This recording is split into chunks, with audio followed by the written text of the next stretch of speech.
السلام علیکم جی، میں ہوں فیصل عباس اور میرے ساتھ موجود ہیں صدیق جان صاحب. صدیق جان صاحب وہ صحافی جنہوں نے چیف جسٹس قاضی فائز عیسیٰ صاحب کے مشکل ٹائم کے اندر ان کا ساتھ دیا. آج انہی کو چیف جسٹس قاضی فائز صاحب بہت زیادہ ٹارگٹ کرتے ہیں. تو کیا وہ یہ نہیں دیکھتے کہ انہی لوگوں نے مشکل وقت میں چیف جسٹس کا ساتھ دیا تھا؟ دیکھیں وہ کیوں نہیں یہ سوچتے یا کیوں نہیں دیکھتے، اس کی میں وجہ بھی آپ کو بتاتا ہوں. پہلے میں آپ کو بتاتا ہوں کہ وہ صحافی جنہوں نے جنہوں نے کہا سے بہت ساتھ دیا تھا، جس میں سر فہرست جو ہے وہ متی اللہ جان صاحب ہیں، اسد طور صاحب ہیں، حسنات ملک صاحب ہیں. یہ تو ٹاپ پر ہیں اس لسٹ میں. احمد عدیل سرفراز ہیں، یہ ہیں. میرا خیال یہ 3-4 ہی ہیں. یعنی مریم نواز خان بعد میں آئیں، وہ بھی اب ظاہر ہے وہ قاضی صاحب ان کو بھی بہت ٹارگٹ کرتے ہیں. بلکہ جس دن جیو کے مالکان آئے ہوئے تھے تو انہوں نے باقاعدہ اس کا نام لیے بغیر کا کہ جیو بھی دیکھیں نا ایک ایسی رپورٹر کو بھیج دیتا ہے جس کو یہ وہ بہت ٹارگٹ کیا، بہت شکایت لگائی کہ اس کو نوکری سے نکالیں اور یہ وہ سارا. اس سے پہلے بھی قاضی صاحب نے جیو کو شکایت لگائی مریم نواز کی، اور وہ ایک پھر معاملہ جو بھی ہے وہ کبھی مریم نواز خود بتانا چاہیں تو بتائیں گی. لیکن یہ ہے کہ قاضی صاحب نے پہلے بھی ان کی شکایت جو ہے وہ جیو کے مالکان کو لگائی ہے. ایک تو اوپن کورٹ میں لگائی ہے نا، اوپن کورٹ کے علاوہ بھی لگائی ہے قاضی صاحب نے. اب آپ اس پہ آ جائیں کہ دیکھیں جب قاضی صاحب کے خلاف ریفرنس چل رہا تھا تو اس وقت یہ سمجھا جاتا تھا کہ ہمارے حوالے سے کہ ہم لوگ نا اسٹیبلشمنٹ کے کہنے پہ قاضی صاحب کے خلاف ولاگس کر رہے ہیں یا بات کر رہے ہیں. حالانکہ میں آپ کو بتاؤں کہ میری اس ٹائم ڈائریکٹ یا انڈائریکٹ کسی بھی لیول پر یعنی چاہے ISI ہو MI ہو، یعنی ان کے کسی ایک بندے کبھی کسی بھی لیول کے بندے کے ساتھ میری دعا سلامی نہیں تھی، رابطہ تک نہیں تھا، میں جانتا تک نہیں تھا ان کو کہ کوئی بندہ ایسا ہے. میں اگر اس وقت رپورٹنگ کر رہا تھا جب قاضی صاحب کے خلاف یہ ریفرنس آیا تھا تو میں کنوکشن کے ساتھ کر رہا تھا. میں کیا کہتا تھا؟ میں کہتا تھا قاضی صاحب ہمیشہ نا اسلام کی بات کرتے ہیں، ہر بات پہ قرآن آیات، ہر بات پہ حدیث، ہر بات پہ اسلام کا حوالہ. تو میں ہمیشہ یہ کہتا تھا کہ جو بندہ اسلام کے اتنے حوالے دیتا ہے نا، جب اس پہ سوال آیا ہے تو اس کو پھر حضرت عمر فاروق کا ہم حوالہ دیتے ہیں. یہ جو مطلب زیادہ ان کو مذہبی ان کے اوپر چیزیں سوار ہوتی ہیں، حضرت عمر فاروق کا حوالہ دیتے ہیں. تو پھر حضرت عمر فاروق نے تو یہ نہیں کہا تھا، جس نے پوچھا تھا کہ آپ کے پاس 2 چادریں کہاں سے آئیں، انہوں نے یہ تو نہیں کہا تھا کہ تم کون ہوتے ہو سوال، انہوں نے تو جواب دیا تھا. تو قاضی صاحب پہلی بات یہ ہے کہ اسلام کا جتنا ذکر کرتے ہیں نا تو قاضی صاحب جو ہے جواب دیں آپ. ٹھیک ہے، سمپل ہے نا کہ بیرون ملک آپ کے مہنگے اثاثے اور جائیدادیں پکڑی گئی ہیں جو آپ نے ڈکلیئر نہیں کی تھی، اب آپ وہ پکڑی گئی ہیں. اب آپ کی اہلیہ نے ایڈمٹ کر لیا ہے، ایڈمٹڈ فیکٹ ہے کہ پراپرٹیز آپ کی ہیں. بتا دینا پیسہ کہاں سے کمایا ہے، بتا دینا کیسے بھجوایا پاکستان سے باہر. یہ سمپل سا سوال ہے. ایسے ہی نہیں میرے خلاف کیا کر دیا، فلانے نے میرے خلاف یہ کر دیا، فلانے نے میرے خلاف کر دیا، میں نے فیض آباد ججمنٹ دی. فیض آباد ججمنٹ میں تھا کیا آپ کہتے ہیں کہ فیض آباد جو ہے وہ ججمنٹ کی وجہ سے میرے خلاف ISI میرے پیچھے پڑ گئی ہے. دوسری بات یہ ہے کہ فیض آباد ججمنٹ پہ تو آپ نے اپنے دور میں آ کے اور آپ نے اور شہباز شریف نے کمیٹی بنائی ہے جس نے آپ کو جھوٹا ثابت کر دیا کہ وہ ISI کوئی فیض آباد دھرنے کے پیچھے نہیں تھی، نہ ان کا کوئی کردار تھا. قاضی فائز اور شہباز شریف کی بنائی ہوئی کمیٹی نے یہ کہہ دیا. تو اس کا مطلب ہے کہ آپ نے اس کو غلط بیانی اور جھوٹ بولا کہ ISI اس کے پیچھے ہے، اس فیض آباد دھرنے کے پیچھے. اور میں نے کیونکہ ISI کو جو ہے وہ اس کے اوپر ججمنٹ دی ہے تو ISI میرے خلاف ہو گئی ہے. دوسرا میں یہ کہتا تھا کہ قاضی صاحب جو ہے نا ہر وقت بات کرتے ہیں میرے ابا اجداد نے پاکستان بنایا اور یہ فوجی پاکستان توڑنے والے ہیں اور انہوں نے پاکستان توڑ دیا اور ہم نے پاکستان بنایا، میرے ابا اجداد نے پاکستان بنایا. باتیں آپ پاکستان سے محبت کی کرتے ہیں، جائیدادیں آپ پاکستان سے باہر بناتے ہیں. یہ میرا دوسرا پوائنٹ تھا. تیسرا میں کہتا تھا کہ قاضی صاحب ہر وقت اینٹی اسٹیبلشمنٹ فوج، یہاں تک کہ ایک دن قاضی صاحب نے، یہ 21 مارچ کی تاریخ تھی، ایئر مجھے یاد نہیں ہے، قاضی صاحب نے نا کوئی ایک پراپرٹی کا کیس تھا، اس میں قاضی صاحب نے ٹیکنیکلی اس میں لوکل باڈیز الیکشن کو لے آئے. PTI کی گورنمنٹ تھی پنجاب میں. قاضی صاحب نے کیسے، یہ 2019 یا 20 کی بات ہے، قاضی صاحب نے کیسے کیا کہ وہ کوئی سائن ہونے تھے، وہ لوکل گورنمنٹ کے نمائندے کے ہونے تھے، وہ تھا نہیں تو کسی بیوروکریٹ کے تھے. قاسم نے کہا بیوروکریٹ کے کیوں ہیں؟ تو انہوں نے کہا جی کیونکہ لوکل باڈیز کے الیکشن نہیں ہوئے. اچھا الیکشن نہیں ہوئے، کیوں نہیں ہوئے؟ فلانا آ جائے، سب کو بلا لیا، نوٹس لے لیا. اور 21 مارچ کی تاریخ تھی. قاضی صاحب نے کہا 21 یا 22 مارچ کی، قاضی صاحب نے کہا کہ کل یہاں پہ پریڈ ہوگی، اس میں ٹینک چلائے جائیں گے اور یہ تاثر دیں گے ٹینک چلا کے کہ ہم نے پاکستان بنایا. نہیں، تم نے پاکستان توڑا، یہ پاکستان توڑنے والے ہیں، پاکستان ہمارے ابا اجداد نے بنایا. اور پھر قاضی صاحب نے کہا کہ PTI کی گورنمنٹ جو ہے نا یہ پاکستان توڑنا چاہتی ہے، یہ لوکل باڈیز الیکشن نہیں کروا رہے تاکہ لاوا پکے، لاوا پھٹے اور پنجاب پاکستان سے الگ ہو جائے اور انڈیا کے ساتھ مل جائے. یہ قاضی صاحب نے اوپن کورٹ میں باتیں کی ہوئی ہیں سر. ٹھیک ہے، باتیں آپ پاکستان سے محبت کی کرتے ہیں، جائیدادیں آپ نے باہر بنائی ہیں. دوسرا پوائنٹ. تیسرا، آپ اینٹی اسٹیبلشمنٹ، ہر وقت آپ اینٹی اسٹیبلشمنٹ بات کرتے تھے اور پلاٹ آپ کے DHA میں. تو کنٹراڈکشنز تھی نا. پھر جب وہ کیس آگے چلا اور پھر ان کی اہلیہ کو جب ایف پی آر نے بلایا تو وہاں جھوٹ اتنے پکڑے گئے. وہ تو رپورٹ منصور علی شاہ صاحب کی اور سربراہی میں جو بینچ تھا, یعنی انہوں نے لیڈ کیا تھا منصور علی شاہ صاحب نے اور مقبول باقر صاحب نے, ججمنٹ منصور علی شاہ صاحب نے لکھی تھی, ریویو میں قاضی صاحب کے حق میں آ گیا. اور امین الدین خان صاحب نے بھی پانسا پلٹا تھا, کیونکہ پانسا تو نہیں پلٹا تھا کیونکہ فیصل عرب صاحب ریٹائر ہوئے تھے, ان کی جگہ امین الدین خان شامل ہوئے تھے, تو امین الدین خان صاحب نے قاضی صاحب کے حق میں فیصلہ دے دیا تھا اور 2 ججز نے اپنا ویو بدلا تھا. اچھا, پہلے یہ ہوا تھا کہ 7-3 سے فیصلہ آیا تھا, بندیال صاحب کی سربراہی میں 10 رکنی بینچ تھا, اس میں سے 7 ججز نے کہا کہ ہم معاملہ ایف پی آر کو بھیج رہے ہیں, ایف پی آر قاضی فیصل صاحب کی اہلیہ کو نوٹس کرے گا, ایف پی آر ان کی اہلیہ سے پوچھے گا کہ یہ پیسے آپ نے کہاں سے لیے تھے, بھجوائے کیسے تھے, ان کی قاضی صاحب کی اہلیہ جواب دیں گی, اور اس کے بعد ایف پی آر رپورٹ دے گا سپریم جوڈیشل کونسل کو, اور اگر سپریم جوڈیشل کونسل یہ سمجھتی ہے کہ قاضی صاحب کا اس میں کوئی لنک ہے تو پھر سپریم جوڈیشل کونسل کیا کرے گی کہ قاضی صاحب کو نوٹس کر دے گی, ورنہ ضرورت ہی نہیں ہے. ریویو میں آیا معاملہ, ایف پی آر نے تحقیقات کی, قاضی صاحب کی اہلیہ کی غلط بیانیاں پکڑی گئیں. اچھا, پہلے کہتی ہیں کہ جی یہ ٹرانزیکشنز ہیں جو پیسے ہم نے باہر بھجوائے بینکنگ چینل سے, بعد میں پتہ چلا اس کے اوپر لکھا ہوا تھا کہ یہ پیسے تو آپ نے بچوں کی تعلیم کے لیے بھجوائے ہیں, اور آپ کہہ رہی ہیں کہ آپ نے پراپرٹی کے لیے بھجوائے تھے. اس طرح سے چیزیں. ریویو میں کیا ہوا کہ 7-3 سے فیصلہ آیا تھا نا, ریویو میں آ گیا 6-4 سے. وہ کیسے؟ وہ ایسے آ گیا کہ 3 ججز نے اپنا ویو بدل لیا. اچھا, منظور ملک صاحب نے بدل لیا, مظہر عالم میاں خیل صاحب نے بدل لیا, اور فیصل عرب صاحب کیونکہ ریٹائر ہوئے تھے اور ان کی جگہ امین الدین خان صاحب آئے تھے تو انہوں نے بھی قاضی صاحب کے حق میں دے دیا.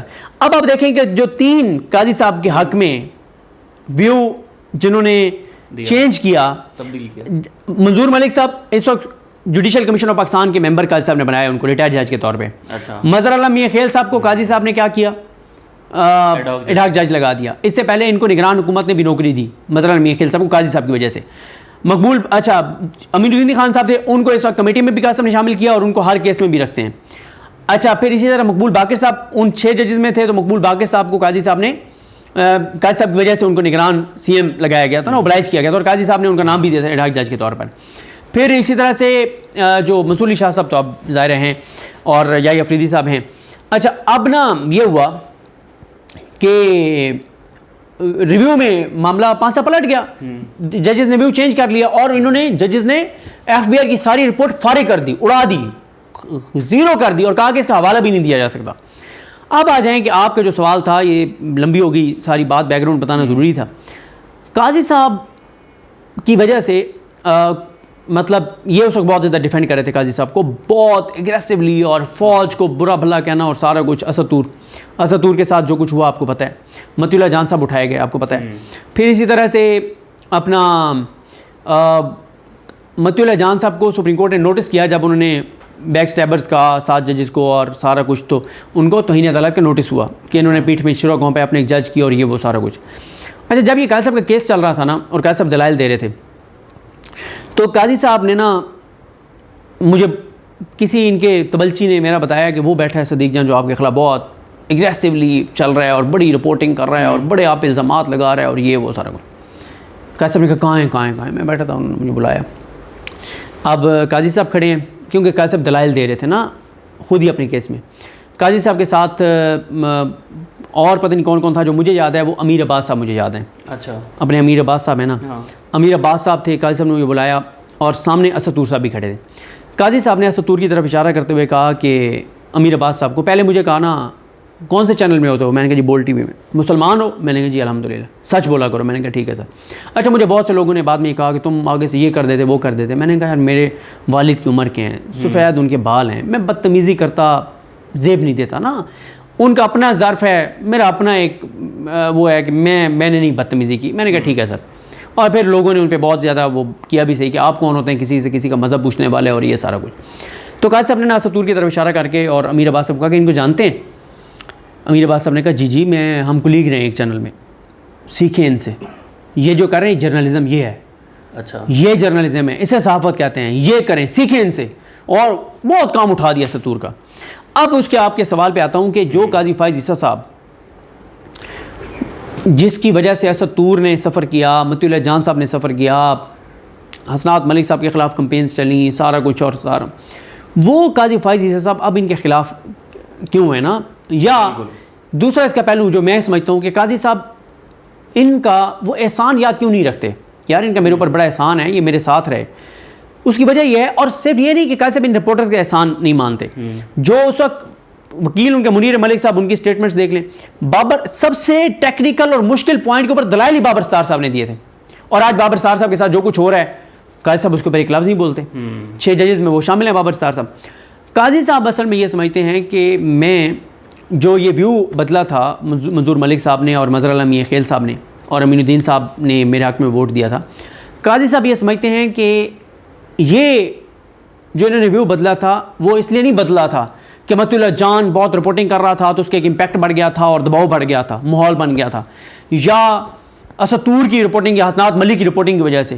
قاضی صاحب شاید یہ سمجھتے ہیں، جو میری اسیسمنٹ ہے غلط بھی ہو سکتی ہے، کہ قاضی صاحب یہ سمجھتے ہیں کہ اس میں اسٹیبلشمنٹ کا کردار تھا، اچھا، منظور ملک صاحب اور مظہر اللہ میاں خیل صاحب کے ویو بدلنے میں اور امین الدین صاحب کے ساتھ دینے میں اسٹیبلشمنٹ کا کردار تھا۔ اسٹیبلشمنٹ کے اندر آپ کو پتہ ہے گروپس ہوتے ہیں، دھڑے ہوتے ہیں، تو کسی ایک گروپ نے کردار ادا کیا اور قاضی صاحب بچ گئے، تو اس لیے پھر اس وقت سے آپ دیکھیں نا، جب سے وہ بچے ہیں اس کے بعد سے وہ اینٹی اسٹیبلشمنٹ نہیں رہے، اس کے بعد سے تو آپ دیکھ لیں نا قاضی صاحب کا اب تک جو رول ہے وہ کیا ہے، کس طرح کا ہے، مطلب ہر چیز کے اوپر۔ تو قاضی صاحب اس لیے ان کا احسان نہیں مانتے متی اللہ جان کا یا حسنات ملک کا یا اسد طور کا۔ دیکھیں حسنات ملک صاحب، اسد طور، متی اللہ جان، احمد عدیل سرفراز، وہ تو آج بھی اپنے اسی موقع پہ کھڑے ہوئے ہیں جو ان کا اس وقت تھا، کہ کیونکہ قاضی صاحب نے یہ کہا کہ میرے خلاف اس لیے ہو رہا ہے کہ میں نے یہ ججمنٹ دیا، تو وہ کہتے تھے نہیں اس بنیاد پہ ان کے خلاف کارروائی نہیں ہونی چاہیے۔ اور آج حسنات ملک صاحب نے بہت بڑا انکشاف کیا ہے۔ حسنات ملک صاحب نے سہیل رشید صاحب کو انٹرویو دیتے ہوئے کہا ہے کہ قاضی فائز صاحب کے وکلا یہ سمجھتے تھے کہ میرٹس پہ قاضی صاحب پھنستے ہیں، اچھا، میرٹس پہ قاضی صاحب پھنستے ہیں، لہٰذا ہمیں آئی ایس آئی کو اٹیک کرنا چاہیے کہ آئی ایس آئی اس کے پیچھے ہے، آئی ایس آئی اس کے پیچھے ہے، اور آئی ایس آئی کو اٹیک کر کے قاضی صاحب کو بچانا چاہیے، اور اس طرح سے قاضی صاحب کو بچایا گیا تھا۔ تو قاضی صاحب اس لیے ان کا احسان نہیں مانتے کیونکہ قاضی صاحب کو یہ شاید لگتا ہے، یا ان کے پاس انفارمیشن ہوگی، یہ باتیں کھلیں گی کہ میں ان کی وجہ سے تو بچے ہی نہیں ہوں، انہوں نے رپورٹنگ کیا تو ٹھیک ہے۔ شاید قاضی صاحب آج بھی سمجھتے ہیں کہ اس وقت یہ رپورٹنگ کر رہے تھے تو شاید یہ اپنے کسی مطلب فائنینشیل مفاد کی وجہ سے قاضی صاحب اگر یہ سمجھتے ہیں کہ، لیکن اس وقت میرا نہیں خیال کہ اسد طور یا متی اللہ جان صاحب یا حسنات ملک کا یوٹیوب چینل تو نہیں تھا اس وقت، ہاں، جہاں تک مجھے یاد پڑتا ہے، ٹھیک ہے، میرا نہیں خیال کہ ان کے یوٹیوب چینل تھے، میرا خیال ہے، پتہ نہیں شاید اس وقت ہوں بھی سے ان کے، لیکن ان کو یہ جو ان کو سپورٹ کر رہے تھے قطعاً پیسوں کے لیے نہیں کر رہے تھے اس وقت قاضی صاحب کو، ٹھیک ہے، ان کا ایک موقف تھا، اینٹی اسٹیبلشمنٹ سٹانس تھا، اس کی وجہ سے ہی کھڑے ہوئے تھے۔ لیکن میں نے آپ کو بتا دیا کہ قاضی صاحب اس لیے ان کا احسان نہیں مانتے یا ان کی رسپیکٹ اب نہیں کرتے کیونکہ قاضی صاحب یہ سمجھتے ہیں کہ میں ان کی وجہ سے تو بچا ہی نہیں ہوں، میں تو جن کی وجہ سے بچا ہوں مجھے پتہ ہے۔ ہاں بالکل۔ اچھا، وہ آج سے کوئی چاند ایک روز پہلے ہم سپریم کورٹ میں بیٹھے تھے تو آف دی ریکارڈ باتیں چل رہی تھیں، تو کسی ایک صحافی کو دوسرے صحافی نے کہا کہ مطلب کمپیئر کر رہے تھے چیف جسٹس قاضی فائز صاحب کو اور عمر عطا بندیال صاحب کے دور کو، تو انہوں نے کہا کہ ایٹ لیسٹ عمر عطا بندیال صاحب نے کسی صحافی کو کوئی ایف آئی اے کی طرف سے نوٹس تو نہیں بھجوایا تھا نا، اگر تنقید کرتے تھے اس وقت متی اللہ جان، اسد علی طور، دیگر صحافی سارے عمر عطا بندیال صاحب پر جو ہے وہ تنقید کرتے تھے، لیکن انہوں نے اتنے صبر و تحمل کا مظاہرہ کیا کہ انہوں نے کسی صحافی کو نوٹس نہیں بھجوایا ایٹ لیسٹ۔ جس طرح سے ہم دیکھتے ہیں کہ سپریم کورٹ کے تقریباً تمام رپورٹرز کو جو ہے وہ ایف آئی اے کے نوٹس گئے ہیں چیف جسٹس قاضی فائز صاحب کے اوپر تنقید کرنے میں۔ دیکھیں قاضی صاحب جو ہے نا، آج صبح ہم بیٹھے تھے سپریم کورٹ میں، میں نام نہیں لوں گا ان رپورٹرز کے، وہ کہہ رہے تھے، آج صبح بھی بیٹھے ہوئے ہم بیٹھے تھے جب ٹریبیونلز والا کیس ہے، کہتے ہیں یار بندیال صاحب کے ساتھ ہم نے کیا نہیں کیا، کیا نہیں کیا، کیا الفاظ ان کے لیے استعمال نہیں کیے، لیکن بندیال صاحب نے کبھی یہ چیز نہیں کی تھی جو قاضی صاحب ہمارے ساتھ اور رپورٹر کے ساتھ اور میڈیا کے ساتھ کر رہے ہیں، کبھی نہیں کیا تھا بندیال صاحب نے، بڑا آزاد کر رہے تھے، اور بندیال صاحب واقعی بڑے ظرف والے بندے تھے، بڑے انسان تھے، بڑے انسان ہیں، اور انہوں نے بڑی مطلب انہوں نے تحمل سے، ضبط سے، برداشت سے کام لیا، اور انہوں نے بالکل ایسا نہیں ہے کہ انہوں نے کسی کو تھریٹ کروایا ہو، کسی کو اغوا کروایا ہو، کسی کو لاپتہ کروایا ہو، کسی کے اوپر ایف آئی آر کروائی ہو، کسی کو دھمکیاں دی ہوں، کسی کو تانے دیے ہوں، کسی پہ جھوٹے الزامات لگائے ہوں، نہیں، وہ بڑے تحمل برداشت، اور آج بڑی یعنی اتنی تعریفیں کر رہے تھے وہی رپورٹرز بیٹھ کے جو بندیال صاحب کے خلاف تھے، کہتے ہیں یار ہم نے کیا نہیں کیا اس کے ساتھ، لیکن کیا خوبصورت انسان تھا، اس کا کیا ظرف تھا اس کا۔ تو یہ ہے، دیکھیں نا، یہی بات ہوتی ہے کہ ٹائم گزر گیا نا بندیال صاحب کا، قاضی صاحب کوئی چلے جائیں گے، لیکن تاریخ، ہاں یہ ابھی ہو جائے گا۔ تو اب تاریخ جو ہے نا وہ پھر یاد رکھتی ہے. اور آج دیکھیں بندیال صاحب کے بارے میں جو الفاظ ان کے وہ ناقدین جنہوں نے بہت شدید قاضی صاحب کے اوپر تنقید کی اور قاضی صاحب انہوں نے بندیال صاحب کو ٹارگٹ کیا اور سارا کچھ. میں یہاں پہ یہ بھی بتا دوں کہ ایک بار بندیال صاحب سے میں ملا جب وہ چیف جسٹس پاکستان تھے, تو انہوں نے مجھے کہا کہ میرے کچھ ساتھی ججز کی یہ رائے ہے کہ ہمیں نا ڈیجیٹل, میں دوستوں مین اسٹریم میڈیا میں مطلب آ گیا تھا ایک چینل میں, تو کہتے ہیں کہ میرے ساتھی ججز کا یہ خیال ہے کہ ہمیں ڈیجیٹل میڈیا والوں پہ یا تو پابندی لگا دینی چاہیے یا ہم ایک لسٹ خود ہی سپریم کورٹ دے دے کہ یہ رپورٹر صرف کورٹ روم کے اندر آ سکتے ہیں, باقی نہ آئیں.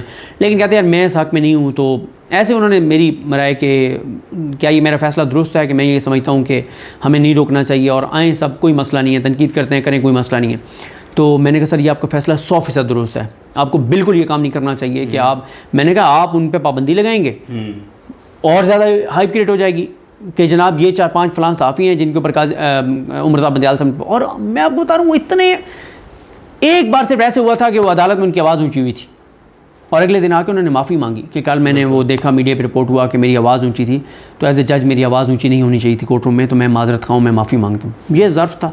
قاضی صاحب نے ان کے ساتھ وہ چیزیں کی, وہ چیزیں کی, لوگ سنیں تو لوگ سر پکڑ لیں. اور آج میں کہتا ہوں, آج نا ایک رپورٹر کہہ رہا تھا بیٹھا, کہتا ہے یار ہم تو پھر بھی آج کل قاضی صاحب کی عدالت میں اس وقت آتے ہیں جب کوئی بڑا کیس ہو نا, تو یار یہ بیچارے کیا کرتے ہوں گے جو کورٹ ایسوسیٹس اور عملہ بیٹھا ہوتا ہے نا, قاضی صاحب کو سن کے ان کو سائیکلوجیکل ایشوز نہیں ہوتے ہوں گے بیچاروں کو. تو میں آپ دوستوں کو یہی کہتا ہوں کہ داد دیں عمر بندیال صاحب کو, جنہوں نے اس سے پہلے آصف ستھن کھوسا صاحب کو, گلزار صاحب کو, ثاقب نثار صاحب کو, جنہوں نے بھگتا ہے قاضی فیصل صاحب کو. اور بھائی آپ تو اوپن کورٹ میں 1.5 گھنٹہ ان کو برداشت نہیں کر سکتے اور آپ کہتے ہیں کہ ہمیں بلڈ پریشر کے مریض ہم بن گئے ہیں. تو سوچیں نا جن کا 24 گھنٹے کا پالا تھا ان کے ساتھ, بالکل, تو ان بیچاروں نے کیسے ان کو جو ہے نا وہ ٹائم گزارا ہوگا. تو بہرحال وقت گزر جاتا ہے اور یہ بھی گزر جائے گا انشاءاللہ. بہت بہت شکریہ جی, صدیق جان صاحب ہمارے ساتھ موجود تھے. یہ بڑی دلچسپ گفتگو تھی, آپ نے سنی. مزید جو بھی تفصیلات ہوں گی آپ کے ساتھ شیئر کرتے رہیں گے. ہمیں اجازت دیجیے, اللہ حافظ.